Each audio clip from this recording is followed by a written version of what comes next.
আজকে এই মুহূর্তে আমরা বাংলাদেশ জাতীয়তাবাদী যুবদল বিরল উপজেলা শাখাধীন 2 নম্বর ফরাক্কাবাদ ইউনিয়ন যুবদলের যে নির্বাচনী কমিটিটি বাতিল বলে ঘোষণা করছি।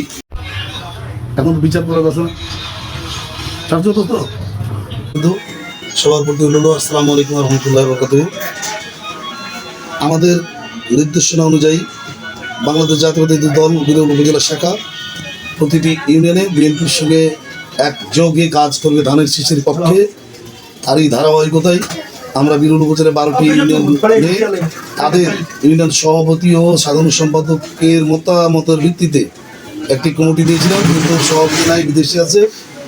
মানে যিনি সিনিয়র সহসভাপতি তাকে বারবার ফোন দেওয়ার পরেও তিনি বলছেন আমি আমার সাধারণ সম্পাদককে দায়িত্ব দিয়েছি, ওইভাবে কমিটি দেন। কিন্তু পরবর্তীতে দেখা যায় যে সেই কমিটির ত্রুটিপূর্ণ, যা আমাদের মানে যে সাংগঠনিক পরিপন্থী নয়।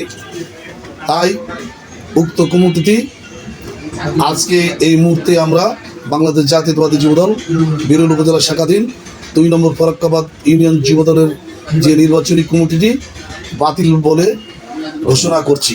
সেই সাথে সভাপতি ওই উক্ত ইউনিয়নের দায়িত্বপ্রাপ্ত সহসভাপতি যিনি আছেন মোহাম্মদ রুবেল ইসলাম ও সাধারণ সম্পাদক জনাব মোহাম্মদ মোতাহারকে তাদের ইউনিয়নের জাতীয়তাবাদী যুবদলের তালিকা অনুযায়ী ওটার মধ্যে 12 ঘন্টার মধ্যে কমিটি তো দুইজন উভয়ের স্বাক্ষরিত কমিটি আমাদেরকে দিবে।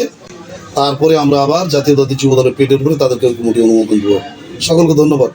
আর শুধু এই বিরলে নয় বা দিনাজপুর জেলাতেই নয়, কোনো জেলায় যাতে না করে এই আহ্বানটাকে আমি আমার শেষ করছি।